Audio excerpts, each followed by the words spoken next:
সন্ত্রাসীদের একটা আঁকড়া হয়ে গেছে ইন্ডিয়া। হাদি ভাই কিন্তু আমাদের একটা কথা শিখিয়ে দিয়েছেন যে ইনসাফের লড়াই চলবে। হাদি ভাই চলে গেছে, তো তার পরবর্তী প্রজন্ম যারা আছে ইনসাফের লড়াই চালিয়ে যাচ্ছে। একেবারে চূড়ান্তভাবে সরকারের ব্যর্থতা এটা। কারণ সরকারের প্রথম যেটা করলো, যখন হাদির নিরাপত্তা প্রয়োজন ছিল তখন সরকার নিরাপত্তা দিতে পারে নাই, এবং যখন হাদির নিরাপত্তার জন্য শাহবাগ থানায় জিডি করা হয়েছিল, সেই জিডির কাগজটা সরকারিভাবে প্রশাসন এটা লুকিয়ে ফেলাইছে, বলতেছে জিডি নাকি করেনি, অথচ সম্পূর্ণ ডকুমেন্টস জাবের ভাইয়ের কাছে যে জিডি করা হয়েছিল। কিন্তু এখানে সরকার একটা মিথ্যাচার করছে। প্রথম ব্যর্থতা সরকারের হলো, সরকার হাদি ভাইয়ের নিরাপত্তা দিতে পারে নাই। দ্বিতীয় ব্যর্থতা হলো হাদি যখন মারা গেল, তো হাদির একটা শেষ আবদার ছিল, আমি যখন মারা যাই আপনার একটা বিচার করেন, খুনিদেরকে ধরে বিচারটা করেন, অন্তত একটা সর্বশেষ বাণী ছিল, যেটা প্রতিষ্ঠার জন্য আমাদের এই আন্দোলন।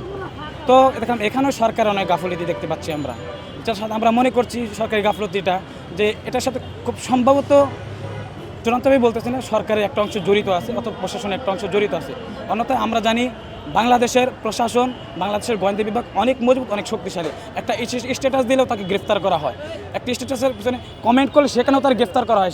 আর সেইখানে আমাদের বিপ্লবী শরীফ ওসমান হাদি ভাইকে দিনের বেলায় প্রকাশ্যে যখন গুলি করা হয়, শুট করা হয়, তখন যেই শুটটা ভিডিও পাওয়া যাচ্ছে, সমস্ত ডকুমেন্ট আছে, এরপরও সরকার ধরতে ব্যর্থ হচ্ছে, তখন তো আমরা এটা স্বাভাবিকভাবে নিতেই পারি যে এই হত্যাকাণ্ডের সাথে সরকারের বড় একটা অংশ জড়িত আছে আমরা বলে ধারণা করছি।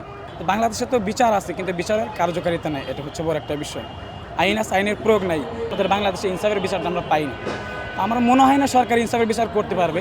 তবে আমরা বলতে পারি এতটুকু যে প্রয়োজন আমরা জীবন দেওয়া হলে আমরা বিচারটা আদায় করার জন্য সর্বোচ্চ চেষ্টা করি। আমরা তো স্লোগানের মাধ্যমে জানাইছি আপনাদেরকে যে সেফ হাউস অফ টেরোরিস্ট। যত খুনি আছে, যত কিলার আছে, যত সন্ত্রাসী আছে, এই সন্ত্রাসীদের একটা আঁকড়া হয়ে গেছে ইন্ডিয়া। আমরা সেটাই লক্ষ্য করছি। বাংলাদেশে তো সন্ত্রাসী আছে, আর সন্ত্রাসী কর্মকাণ্ড করে আর তাদেরকে ইন্ডিয়া সেফটি দেয়। সেজন্য আমরা ভারতের প্রতি উদাত্ত আহ্বান যেন আমরা সহাবস্থানে থাকবো। আমরা এক দেশের প্রতি সমর্মিতা পোষণ করবো, তবে আমরা গোলামিটা মেনে নিব না কখনোই। ভারতের যে দুই দেশের যে চুক্তিবদ্ধ থাকে, সেটার নীতি অনুযায়ী ভারত খুনিদেরকে, শেখ হাসিনা সহ যত খুনি আছে, যত কিলার আছে, যত আসামি আছে, সবাইকে বাংলাদেশে ফেরত দেওয়া দিত।